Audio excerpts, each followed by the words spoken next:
feito caretas, não se preocupem, porque a primeira vez que eu ouvi esse termo, eu fiz uma careta muito estranha. E eu vou contar essa história porque é muito engraçada. No primeiro semestre, né, a gente entra na faculdade, pelo menos a gente quando entrava presencial, é uma loucura, assim, a gente quer conhecer tudo, a gente fica perdido, daí você não acha aula, daí você chega atrasado, daí você não acha professor, e aí tem um monte de festa legal, tem trote, uma loucura, assim, que eu acho que é muito triste a gente não tá podendo viver isso, né, então morra corona, não te queremos mais nesse mundo. Mas aí, né, no primeiro semestre, estava eu bem animada, junto com um colega, o Luiz Sommer, e a gente falou, vamos conhecer os laboratórios de genética, porque a gente quer entrar no laboratório, a gente quer ver o que é ser cientista, porque a gente entra na faculdade achando que a gente vai explodir coisas, né, no laboratório. E aí eu falei, gosto de genética, então vamos lá na genética. Aí a gente foi, conhecemos um museu, tem um museu da genética lá no departamento, que é bem legal, tem uma foto do Mendel, que é bem compactada, então é muito engraçada, parece uma charge, vocês vão lembrar disso quando vocês forem ali no departamento de genética. E é bem simbólico ali. E aí eu estava saindo do museu, conversei com a moça que cuidava ali, e a gente perguntou, né, você não conhece alguma professora que tem um laboratório, que pode, né, receber a gente, mostrar como é que é as coisas. Aí ela disse, tem aquela professora ali, ó, e chamou minha orientadora, que é a Andréa Turquet, e disse, ela é bem acessível. Aí, André, chega aqui, deixa eu te apresentar, Maria Eduardo, Luiz, eles estão super interessados, querem começar o trabalho, e eu disse que você trabalha com genética, com evolução e pá. E aí a gente super animada assim, e ela virou e falou, eu trabalho com genética de planta, com genética vegetal. Eu olhei e fiz assim, legal. Tá. Aí ela disse, me passa e-mail de vocês pra gente marcar uma visita. E aí eu disse, não vou dizer não, né? Tipo, vou falar que eu não gosto de planta. Doce ilusão, estou lá desde 2017. Fui, conheci, me apaixonei e nunca mais saí de lá. E a minha experiência como bolsista de IC foi muito positiva, porque eu conheci minha orientadora desse jeito, assim, no corredor, né? E ela virou minha orientadora, eu fiquei no laboratório 1 ano como voluntária, e depois de 1 ano ela me propôs começar a desenvolver um projeto, e aí a gente desenvolveu, assim, tipo, a escrita do projeto, o que eu gostaria de fazer, e ela sempre foi muito tranquila. Então, eu acho bom dizer para vocês que quando vocês voltarem e estiverem no presencial, se arrisquem, sabe? Tipo, batam nos laboratórios e digam, oi, tudo bem? Eu sou fulano de tal, eu tenho interesse em saber o que vocês fazem aqui. Porque a gente precisa se sentir pertencente a um lugar. E a gente só se sente pertencente quando a gente começa a vivenciar coisas. E as disciplinas, por melhor que elas sejam pensadas, elas não nos dão aquilo que a prática vai te dar, sabe? A gente só vai saber coisas e vai ver lá, sei lá, tipo numa aula de biologia molecular, não sei se vocês já tiveram ou vão ter alguma genética, vocês ficam perdidos, não sabem nem o que a professora está falando, mas que tem uma animação em 3D. A gente fica, como é que eu tirei DNA disso aí? Que reação que teve? Aí quando você vai pra bancada, você tem que botar a mão na massa, tu pensa, fez sentido, era aquilo ali, poxa vida, né? E eu aprendi muito, assim, com a prática mesmo, coisas que eu não aprendi em nenhuma outra disciplina, coisas que eu aprendi no laboratório e depois via alguma coisa na disciplina e me ajudava muito. Mas eu não sei se é mais ou menos isso, Beto. Se tu puder falar um pouco qual é a pesquisa que vocês desenvolvem no laboratório em geral, a tua? Tá. Lá no laboratório que eu faço parte, né, que é o laboratório da professora Andréia, ela trabalha com genômica evolutiva de populações naturais. O que é isso? A gente estuda as estruturas genéticas, tipo, como que tá a genética de algumas populações naturais. O que é uma população natural? É alguma coisa, são plantas, né, populações de plantas, indivíduos que estão ali há muito tempo, que não tem intervenção humana de plantio. Ou seja, elas são nativas daquele lugar que a gente está estudando. A gente é meio que especialista nas mirtáceas, na família das mirtáceas. O que é isso, né? Parece que estou falando grego, não estou. As mirtáceas é a família da pitanga, da cereja do mato, da jabuticaba, do eucalipto.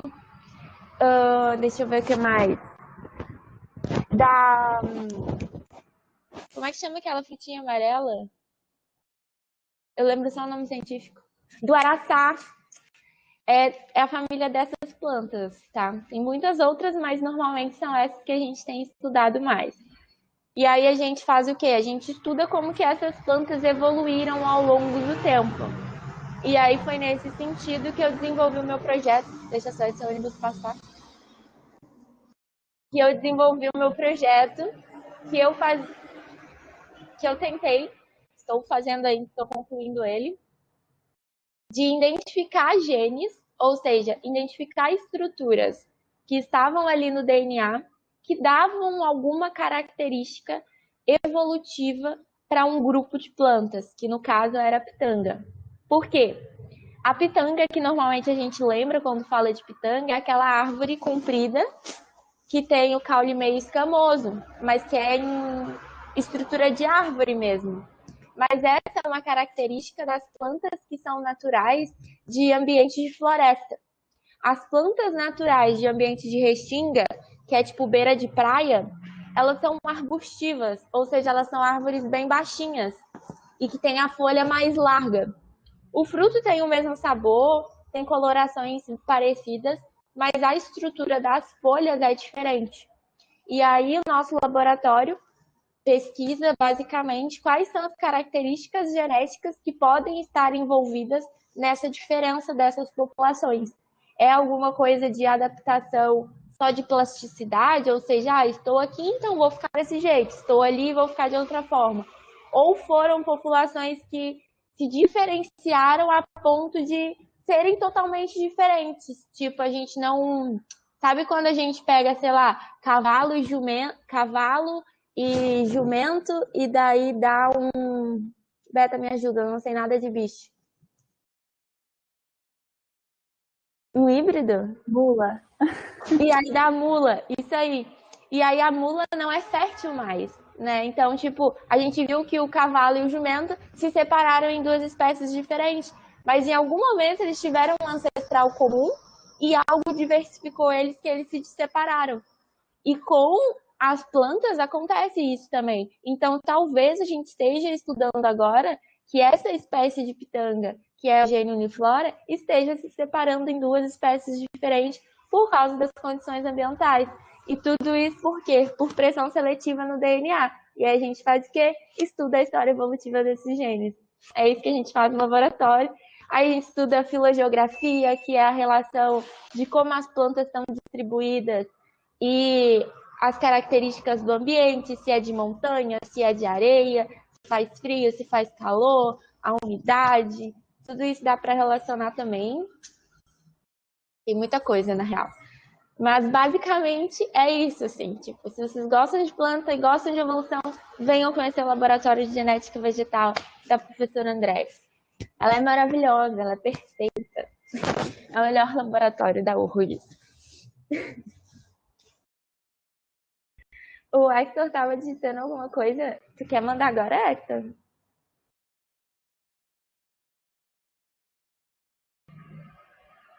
Duda, eu ouvi dizer que tu tem que sair mais cedo, né? Então eu vou sugerir que se alguém tiver alguma dúvida, pergunte agora enquanto ela tá aqui ainda, porque na hora que a gente iria abrir, a Duda já vai ter uma prova. Então, Sim. Quem quiser perguntar alguma coisa, pode perguntar no chat, abrir o microfone. Tá bem? Perguntem, gente. Ok. Só um momento. Peraí, eu só vou aceitar a pessoa aqui e vou fazer a minha pergunta. Eu não fiquei. Eu tive que pesquisar. O início da pitanga. Tem pitanga arbustiva? Eu vou pesquisar e realmente tem. Eu não sabia. Pra mim, teve um mind blow agora. O mundo desabou. Mas, então, diretamente a pitanga. Inicialmente ela era arbustiva e daí por necessidades tanto ambientais, ela se transformou na que era a nossa pitanga que a gente conhece do meio urbano. É isto? Então, a- as plantas, e normalmente são as plantas, né? Alguns animais, mas são bem poucos, mas vou falar das plantas porque eu conheço de planta. Existe um negócio que chama plasticidade fenotípica. O que significa isso? Significa que os organismos, que elas podem sofrer algumas modificações para se adaptarem a alguma situação do ambiente. Isso sem que elas sejam modificadas geneticamente. É uma expressão no fenótipo, ou seja, naquilo que a gente observa, tá? Então, por exemplo, o meu TCC, na verdade, vai ser para responder justamente essa pergunta tua. Se essa modificação, ela é genética, ela é genômica ou ela é fenotípica.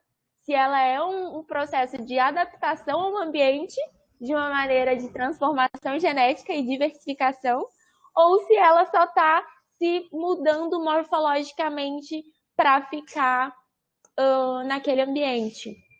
Beto, eu não sei se tu sabe algum exemplo de algum animal que tem plasticidade.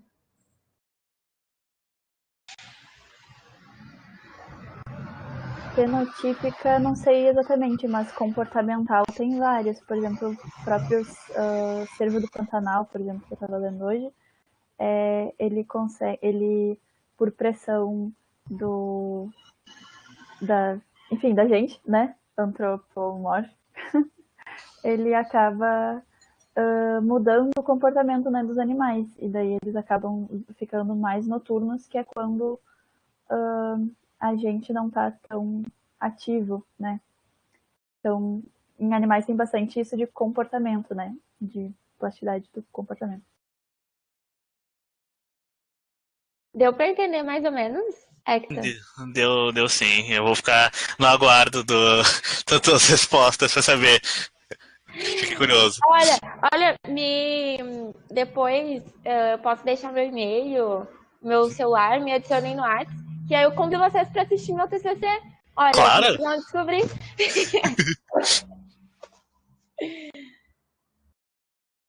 Tem mais, gente, me perguntem mais coisas.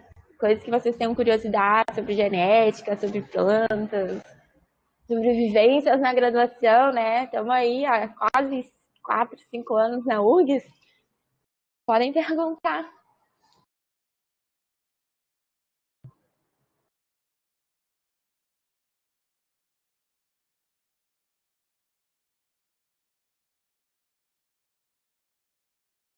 Tá, não vejo nenhum pontinho aqui escrevendo. Então, não sei, Duda, tu precisa sair que horas? Tu pretende já? Aqui vai até às 8h30? É para acabar por umas 8, 8 e pouquinho. Tá, eu vou ficando aqui e vou fazendo as questões que eu consigo, ouvindo os colegas, daí qualquer coisa eu aviso.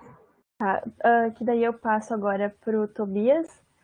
E daí quem tiver alguma dúvida pode também perguntar no chat daí, né? Que a Duda pode responder pelo chat enquanto estiver aqui ainda.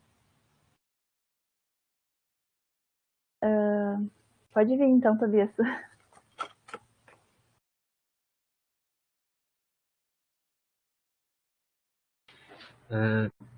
Dá pra me ouvir direito? Tá, que bom. É que eu perdi meu fone de ouvido. Tá. Então eu preparei uma apresentaçãozinha e eu vou mostrar para vocês. Tá, então, a minha apresentação ela é bem técnica, assim, direta, né, do que a gente faz e do que eu faço. Então, o meu laboratório é o Laboratório de Microbiologia Celular. Ele fica na Biofísica, que é do lado do CBIOT, que é a biotecnologia. E lá a gente estuda praticamente essa bactéria, Escherichia coli. Tá? A Escherichia coli, ela pode ser comensal, ela pode habitar pacificamente no intestino de vocês, de todos. E ela pode ser patogênica, dependendo dos genes que ela tem. Então, ela pode ser patogênica dentro do intestino, que vai ser o caso dessas de cima, as INPECs. Ela pode ser patogênica fora do intestino. E daí tem várias categorias diferentes. Ela pode infectar aves, ela pode infectar recém-nascidos, e ela pode até causar infecções urinárias. Tá? No laboratório, a gente trabalha com todos os tipos de E. coli, mas principalmente com os que causam infecção urinária e com as causadoras de meningite em recém-nascidos. Tá? Então, sobre as linhas de pesquisa, eu não vou me ater em todas, mas só para vocês saberem no geral.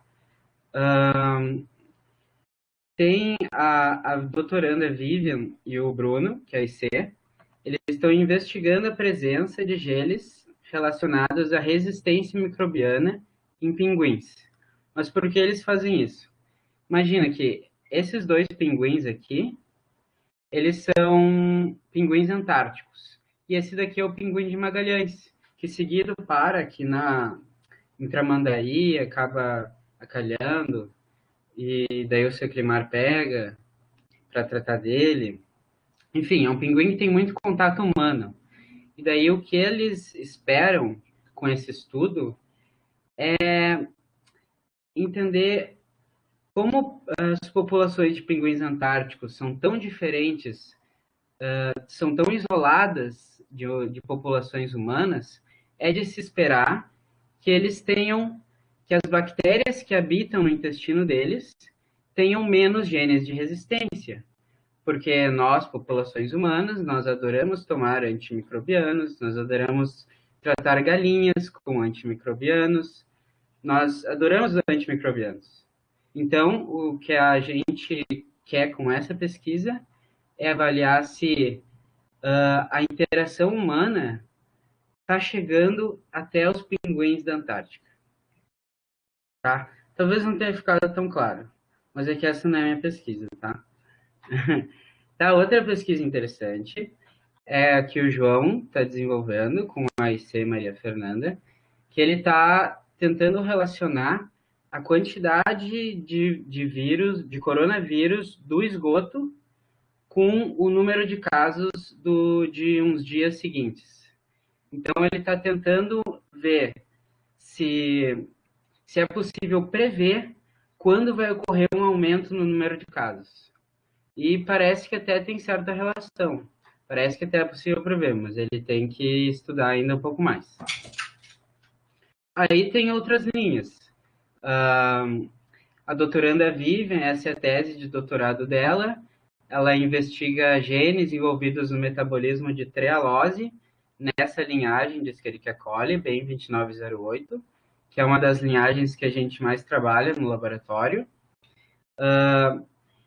O interessante disso é que a trehalose é um açúcar que não é encontrado muito no corpo humano, é um açúcar que está mais relacionado a ambientes naturais, tá? E parece que algumas Escherichia coli têm esses genes que processam esse açúcar. E parece também que alguns desses genes, se tu tira um deles, vai diminuir a virulência dessa bactéria. Então, interessante, né? Pô, um gene, né, envolvido no metabolismo de açúcar afeta a virulência da bactéria. Tá? Então, e esses três outros aqui são as três pesquisas que eu estou mais envolvido. Que é uma caracterização de cepas de Escherichia coli que causam meningite. Essas cepas causadoras de meningite, elas são muito pouco estudadas. Tem, assim, dá para contar, são mais ou menos dezenas de genomas que tem disponível de Escherichia coli causadora de meningite. E isso é muito pouco. Tá? Se tu for pegar os outros tipos, né, Escherichia coli causadora de infecção aviária, infecção urinária, tu vai ter centenas de genomas para tu ver. Mas de NMEC, tu conta assim umas dezenas.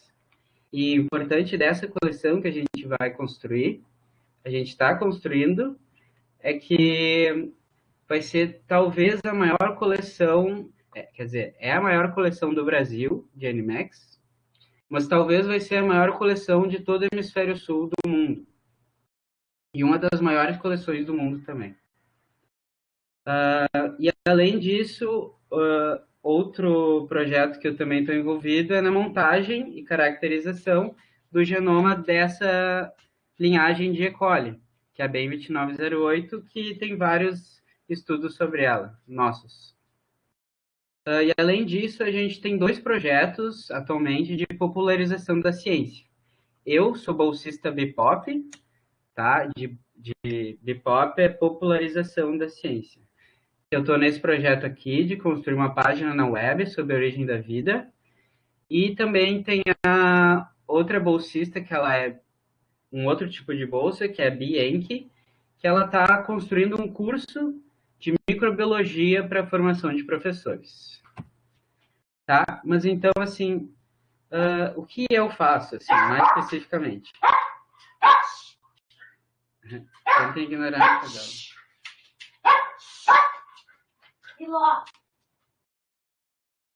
Tá. Tem 2 maneiras de tu estudar uma linhagem de bactéria. Ou tu faz testes em bancada. Então, por exemplo, tu pega uma plaquinha cheia de substâncias que a bactéria gosta. Tenta ignorar a cadela. Cheia de substâncias que a bactéria gosta. E daí ela cresce ali. Que nem tá aqui na imagem. Aí, supondo que tu tira um gene da bactéria, aí tu vai crescer ela de novo nessa plaquinha. E daí tu vai tentar analisar se ela cresceu mais, cresceu menos, se ela não cresceu, ou, sei lá, cresceu muito. Entendeu? É essas coisas que tu associa com os testes de bancada. Mas o que eu faço não é isso. Eu faço testes no computador. Então, a partir do DNA de uma linhagem de Escherichia coli, eu uso diversos programas para obter informações sobre os genes que estão ali ou sobre o genoma como um todo.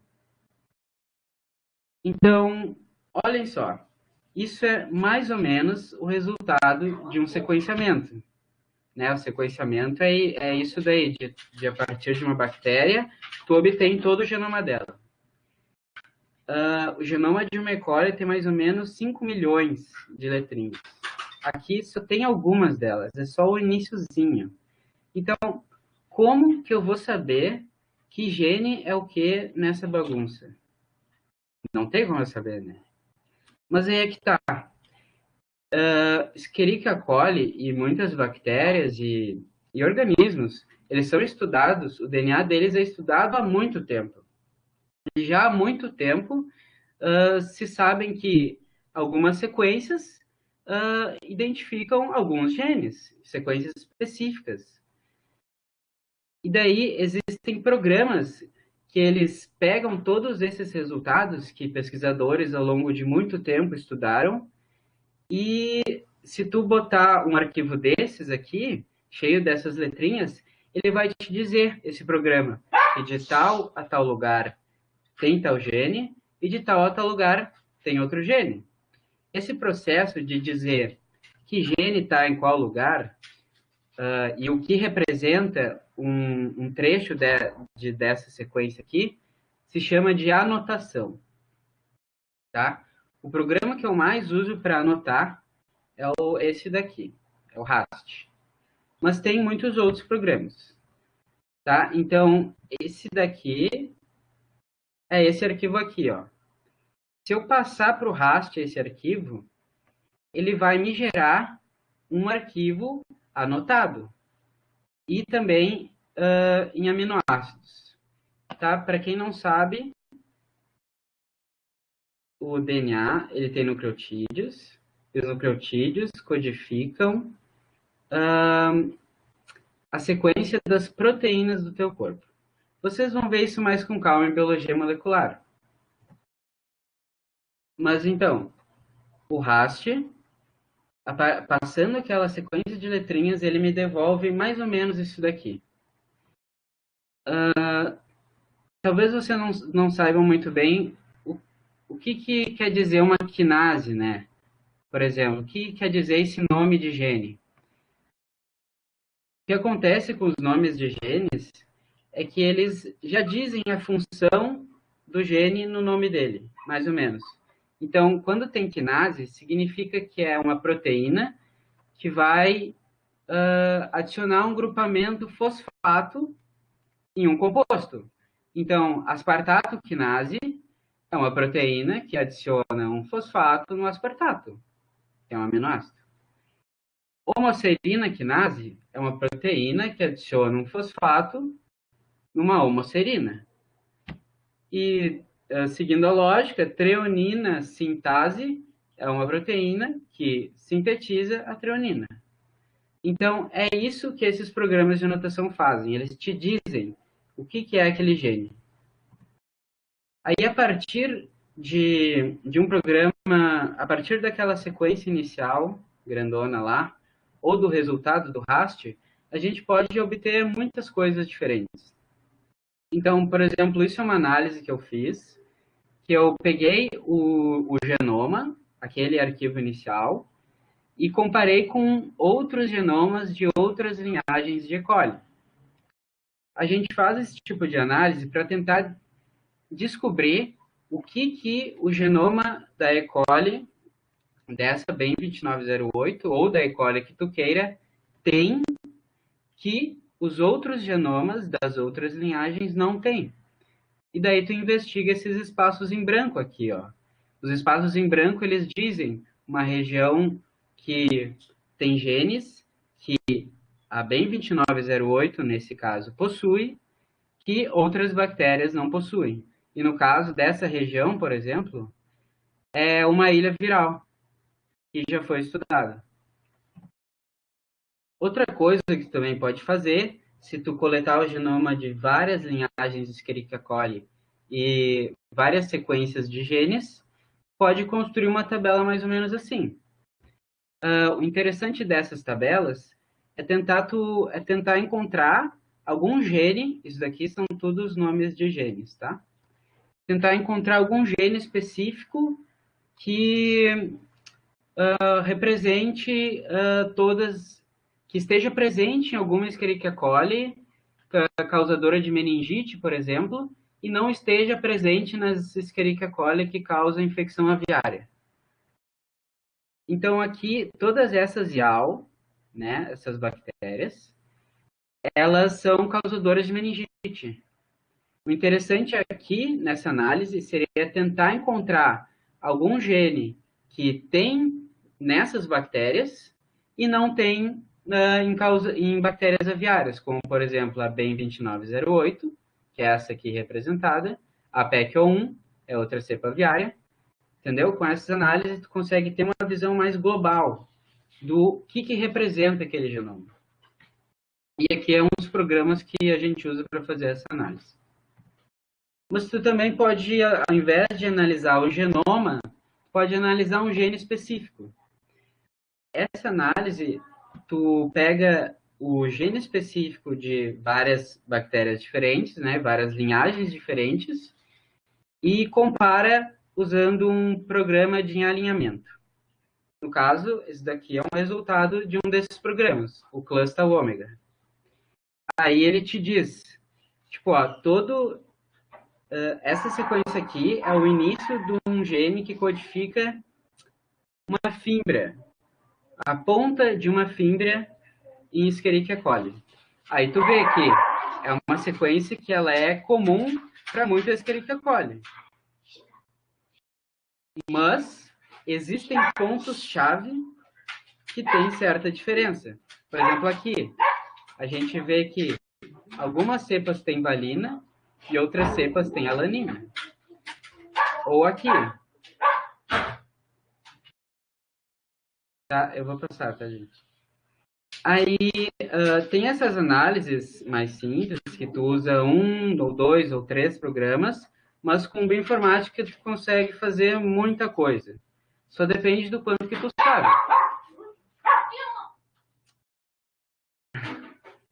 eu sou um bolsista que eu já sou meio velho no lab, então eu já, tipo, já aprendi muito, já fiz muito curso, então eu conheço algumas coisas. Umas análises mais complicadas que tu pode querer fazer é, por exemplo, gerar uma árvore filogenética com o genoma de várias Escherichia coli.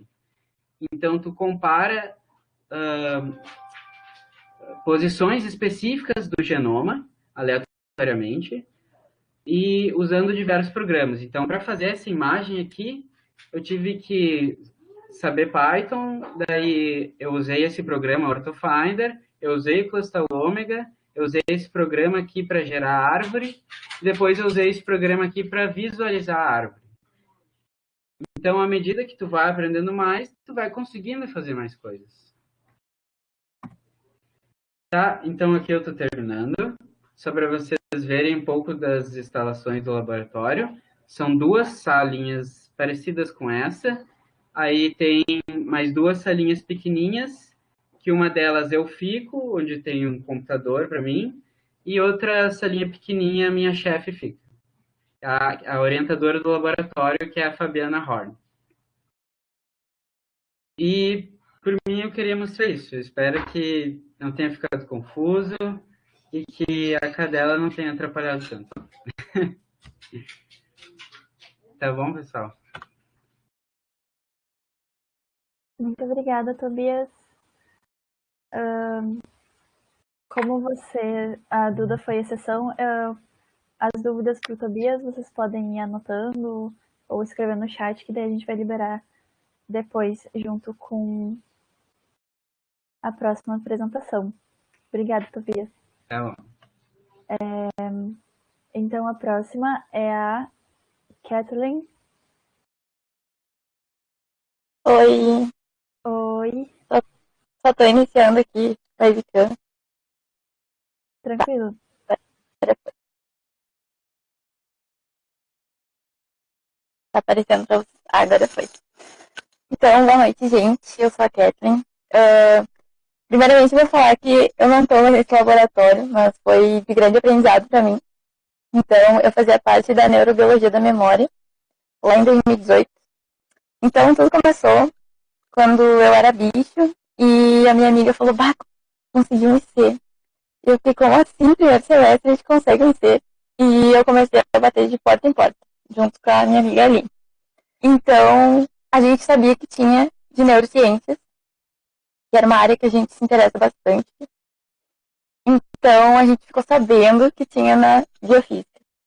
E quando a gente é bicho, como a Eduarda tinha dito, a gente fica procurando tudo, se perdendo. E foi o que a gente fez. A gente ficou rodando toda aquela parte ali de cima da bio, foi até a engenharia de Minas, ele perguntando, onde é que é, onde é que é. E aí, os guardas foram indicando pra gente. Até que a gente chegou no laboratório e o professor falou, vem outro dia aí e a gente explica pra vocês. Só que o dia que ele tinha marcado era no dia do nosso trote.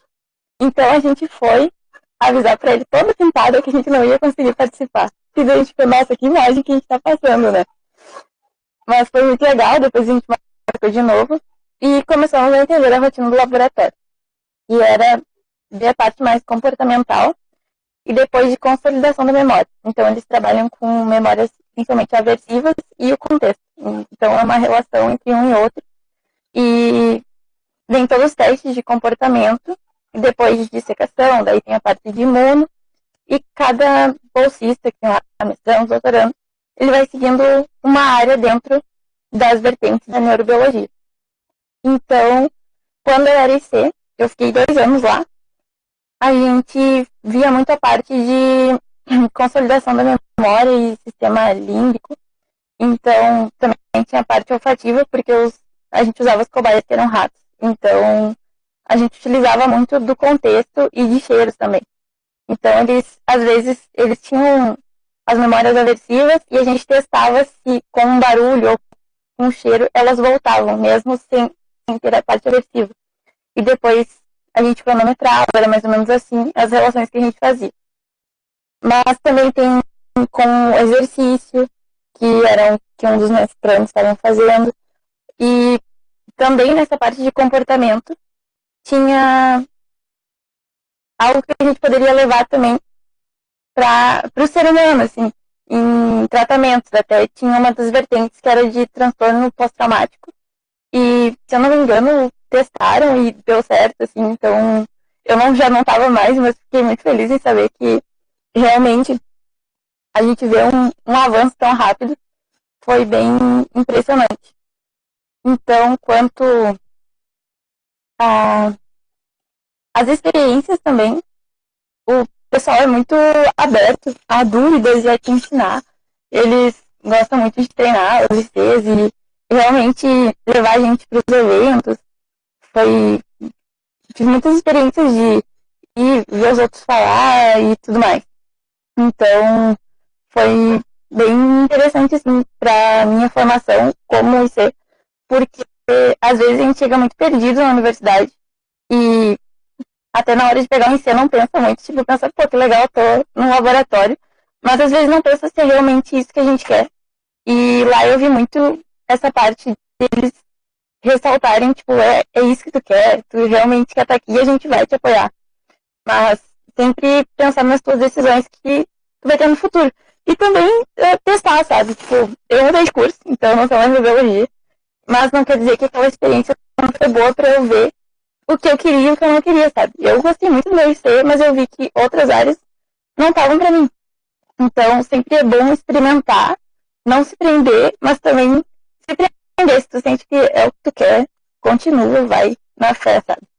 Então, eu não preparei muita coisa, mas do laboratório, eu acho que seria mais ou menos isso, sabe? Bem, bem rapidinho mesmo. E eu recomendo, para quem gosta da área de neurociências, é uma baita experiência, assim, e todo mundo é muito acessível e realmente se pode estar aprendendo e está disposto a te ensinar, sabe? Então, eu tô puxando aqui pro lado da neurociências, da neurobio ali, mas todo o pessoal da biofísica que eu tive contato sempre foi muito legal. E para quem é da licenciatura, que eu sei que o pessoal entra como bacharelado de licenciatura, eles levam bastante em conta esses projetos de popularização da ciência, que é um assunto que às vezes a gente sente uma dificuldade de levar para os estudantes, por exemplo, de escolas públicas e tal. Porque a gente sempre pensa, em neurociência é um assunto complicado. Mas o negócio é descomplicar ele e levar para todo mundo, né? Então, não sei. Tem muita longa, seria mais ou menos isso. Eu tô mais de falar rapidinho, assim. Perfeito, foi. Deu pra pegar tudo, assim, panorama geral. Muito obrigada. Vou então abrir para perguntas, daí tanto para Kathleen quanto para o Tobias. E se a Duda estiver aí ainda, vocês podem abrir, todo mundo pode vir aqui, abrir as câmeras, se puder.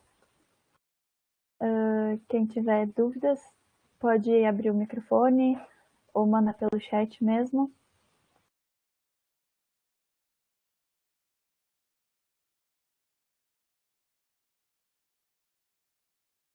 Não sei se alguém tem alguma dúvida.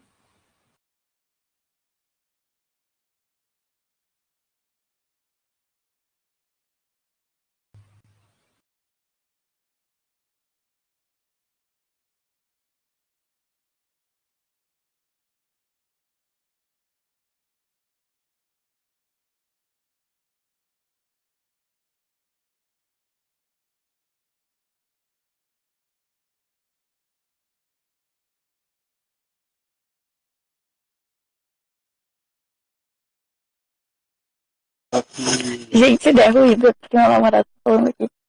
Mas é que, é que assim, eu tenho muita vontade de trabalhar com saneamento básico. E também dá pra fazer isso na bio, só que eu nunca tinha me trabalhado direito. E eu gostava muito de matemática, então eu fui pra engenharia ambiental. Não que tenha mudado assim muito, mas realmente é bem diferente. Cursos, por mais que tenha ambiental, né, e tal. E eu queria mais me especializar nessa área, assim, diretamente. Então, mas eu também tenho minha pontinha na neurociência, que eu um dia quero terminar a bio e ir pra esse lado, sei lá, eu gosto de muitas coisas.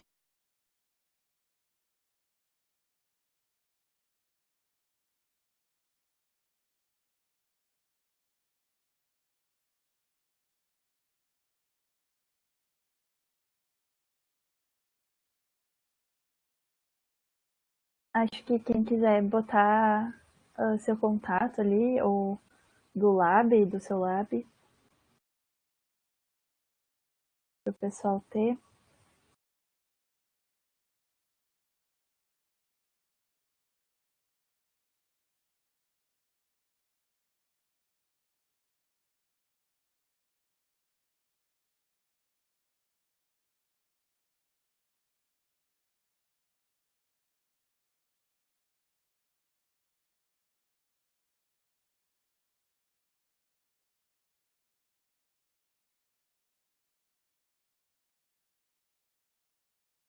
Eu acho que a maioria não tá com microfone, mas quem tiver com microfone pode abrir e falar mesmo, tá?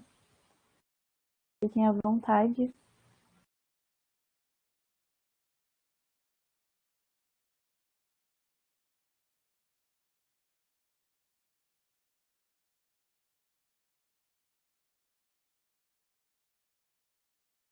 Dá pra fazer perguntas pra eles?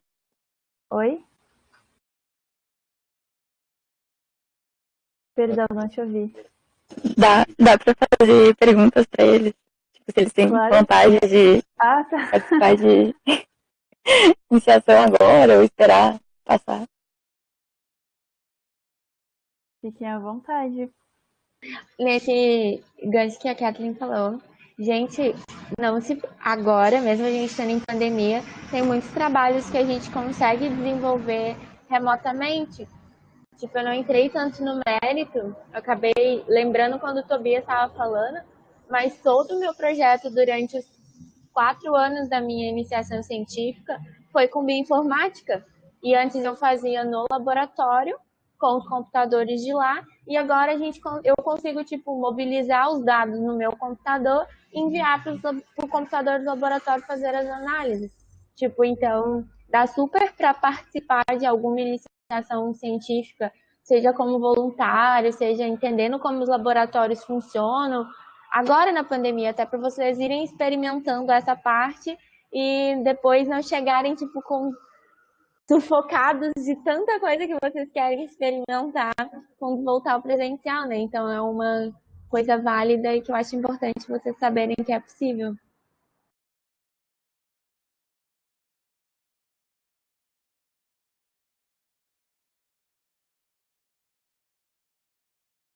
Pelo que eu sei, assim, tá com bandeira preta na URGS. Então, são poucos laboratórios que estão funcionando. Mas isso lá no IPH, né? No resto da URGS eu já não tenho tanta noção. Assim, a princípio não é para ter, não é para estar os laboratórios funcionando, né? Mas existem alguns laboratórios que precisa, por exemplo, tem o laboratório de herpeto, que eles têm algumas serpentes, eles têm animais lá, então eles têm que manter, né? Então não é só, eles não estão fazendo experimentos lá nem nada, mas eles estão tendo esse trabalho também no laboratório.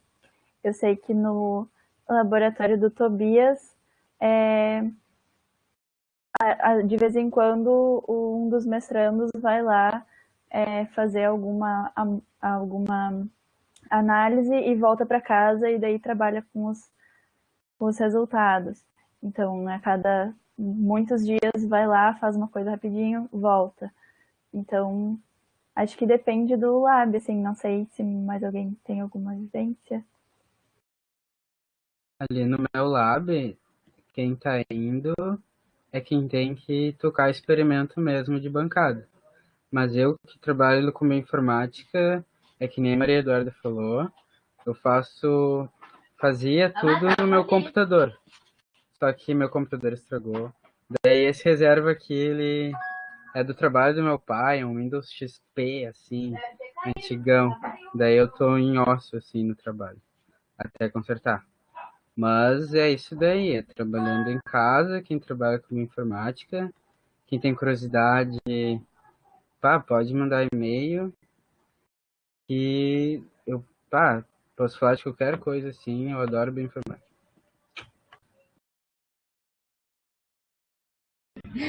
Tobias, tu me entende de botar umas coisas pra rodar, ficar 15 dias e voltar com erro, porque tu botou uma vírgula onde não tinha que pôr. Sim, nossa, demais. Meu, aquela árvore ali, bah, eu passei, eu acho que um mês na função, só pra fazer ela. Mas eu consegui fazer em casa, no meu PC, não foi nenhum trabalho. Até fiquei surpreso, porque o meu PC, ele também não é dos melhores, mas ele conseguiu rolar. Conseguiu rodar, quer dizer. Hoje em dia tem muitos programas. Eu também tô do meu primeiro projeto, né, que eu fiz no laboratório. Eu fiz a análise filogenética de uma família gênica de lipídios que são Papo? expressos quando as plantas estão em estresse. Elas produzem mais lipídio para espessar a parede, para elas perderem menos água. E aí eu estudei esses genes porque eles eram caracterizados só em Arabidopse, milho, soja. E aí eu fiz o estudo para identificar esses genes e mostrar a relação filogenética deles em 50 espécies. Daí eu trabalhei com 464 sequências, então minha árvore é gigante, assim. Tipo, mas deu para fazer no meu computador também. Tipo, hoje em dia os programas são mais rápidos. Gente, a gente tá falando aqui, parece complexo, mas quando vocês pegam lá as coisas, é bem mais tranquilo, sabe? Você quebra a cara, você fica triste porque dá errado. Aí você fica uma semana trabalhando nos dados, e aí você vê que você esqueceu uma vírgula. Você não entende o que você está fazendo. Mas isso é ciência, gente. Isso é a vida. A gente vai errar, a gente vai pensar em desistir, mas a gente vai continuar, sabe? Então, nasceu um momento para errar, assim, para vocês verem que é muito mais difícil falar o Eureka. A gente vai demorar muito para ficar lá com a carinha do Einstein feliz, mas é bem legal. Eu sou muito animada, né, com biologia, com as coisas que eu faço. Então, falo muito.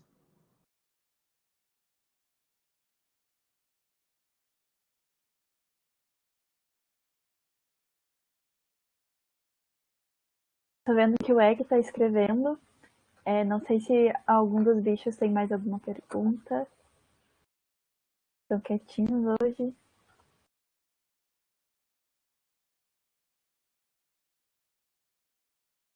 Não sei se o Arthur, se a gente respondeu, o Arthur, se tu ficou com mais alguma questão.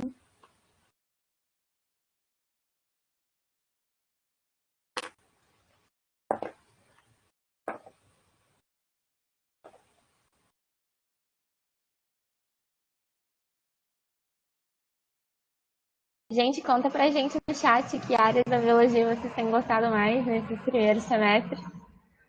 Primeiro semestre, né, no caso. Primeira disciplina.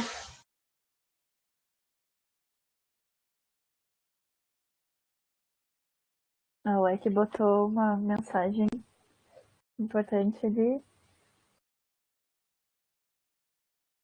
É esse o momento, gente. Verdade. Sobre isso de errar e de entrevista de ser, se voluntariem para ICs antes de, tipo, surgir oportunidade de bolsa, sabe? Eu sei que é difícil, tempo e tudo mais, mas dependendo do laboratório, tu consegue dizer, eu tenho disponibilidade de participar uma vez na semana, tipo, um horário.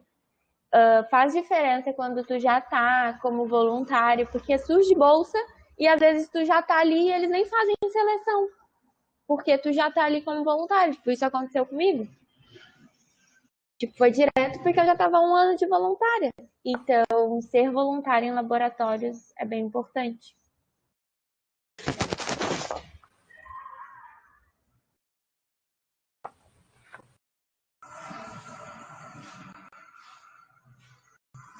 Vocês têm mais alguma questão, pessoal? De dúvidas? Alguma coisa?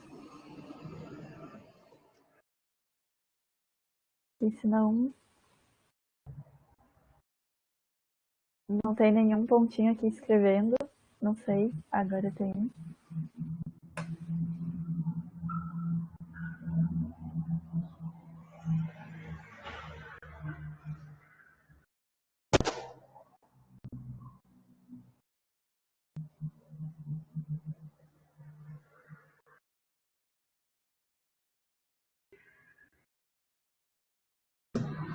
Todos aguardando.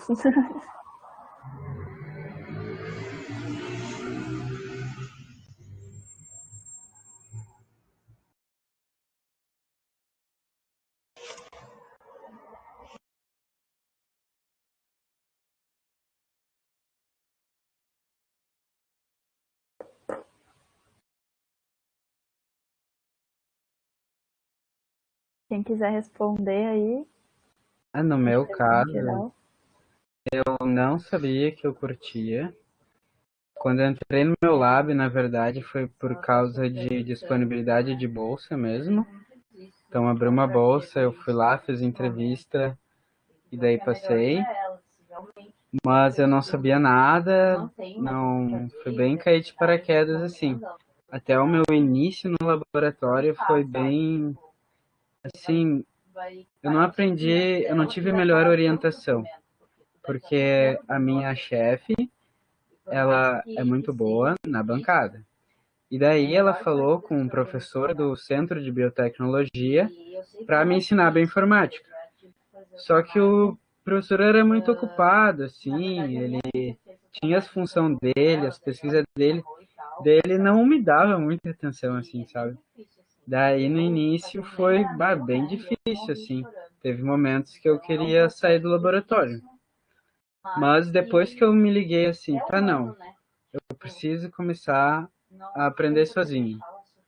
Daí eu, aos pouquinhos, assim, fui engrenando, até que agora eu me vejo fazendo outras coisas, tá? Mas eu tô muito bem ali. E é muito. Eu gosto muito de mexer com o que eu mexo hoje. De trabalhar com Escherichia coli. A gente tem projeto assim com essa árvore que eu mostrei para vocês. É de um artigo que a gente está escrevendo com a França, de um sequenciamento dessa cepa aí, que eles fizeram com uma tecnologia que quase não é usada aqui no Brasil. Então, esse lab agora, para mim, ele tá muito bom, mas não foi sempre assim.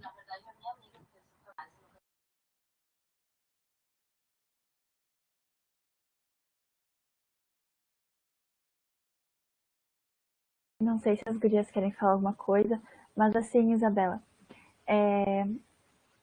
talvez quando o pessoal vem falar aqui, dá a impressão de que eles chegam super esclarecidos, assim, né? Bah, é aqui que eu vou, é isso que eu gosto, e daí na primeira tentativa já se acerta e é tudo o sonho, né? Às vezes acontece isso, mas muita gente que passa por vários lados, e isso é bem legal de ser o voluntário, que nem a Duda falou, porque daí tu não tem esse compromisso maior com o lab, sabe? Tu pode ir testando com mais fluidez, assim. Tu vai, se voluntaria, como voluntário, tu pode ficar uma semana no lab, se tu quiser, e sair correndo. É. Ou tu fica um ano, que nem a Duda tava falando, e seguir depois como bolsista. Então, é bem tranquilo nesse sentido. A galera experimenta bastante, fica pulando de um lado para o outro, ou se acha. Acontece também. E acontece a gente gostar de mais de uma área também. Então não é porque a gente tá bem em algum lab, assim, que não possa também ir para outro, fazer esse movimento. Bem isso. Eu, citando aqui como exemplo, eu fiquei uma semana na Masto, não me dei muito bem. Eu adorei o conteúdo, mas não me dei muito bem com quem era o meu orientador no IC. Daí eu fui pro PET. Só que eu amo o PET, mas também quero trabalhar na Zou. Então o que eu faço? Eu fico com o PET com minha bolsa paga e fico fazendo voluntário na Cassino, por exemplo. Que eu adoro a professora Paula, que trabalha com crustáceos. Então eu tô sempre fazendo voluntário em algum lugar e tendo, sei lá, uma bolsa paga, né, uma bolsa certinha em outro. Não precisa ficar preso. Vai ser muito bom ser voluntário. Porque se tu não gostar, tu sai.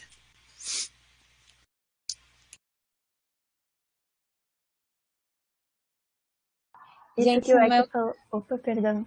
Não, eu só ia falar que quando eu entrei na bio, eu queria ser bióloga marinha. Eu queria trabalhar com tartaruga. Por isso que eu fiz careta. Quando a professora falou de genética vegetal, eu falei, eu trabalhar com planta onde já se viu, os bichos não saem. Os bichos, né? Elas não saem nem do lugar. Aí fui que nem areia movediça, né? Comecei a estudar, comecei a gostar, vi que eu queria muito aprender genética, muito aprender evolução.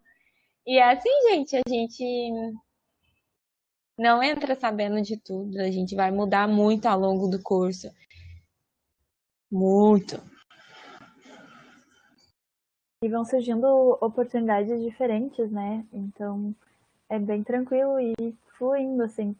E isso que o Eki falou, eu acho que é bem legal de ter em mente, que não é porque tu tem uma bolsa que tu se prende só aquilo, né? Tipo, se tu tem tempo, né? Se tu pode estar em outros lugares, tu também pode estar, né? Como voluntário. Isso do voluntariado é legal nesse sentido. Acho que quase todo mundo que está no PET como bolsista faz, faz voluntariado em um outro lab do instituto, tá? Tanto na ECO quanto na ZOO, tem tudo. Então, eles estão correndo com as questões do PET, variados projetos, e também com alguma pesquisa específica em outro lab voluntário. Então, também tem isso, assim, que dá para ficar em áreas muito distintas também, testando mais coisas. É muito longe. Que bom que tá mais tranquilo, Isabela. Vocês têm mais alguma pergunta?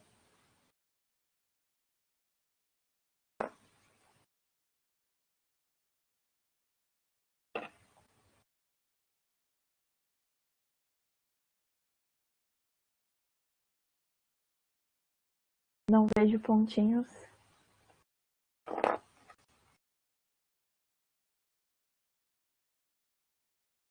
Então tá.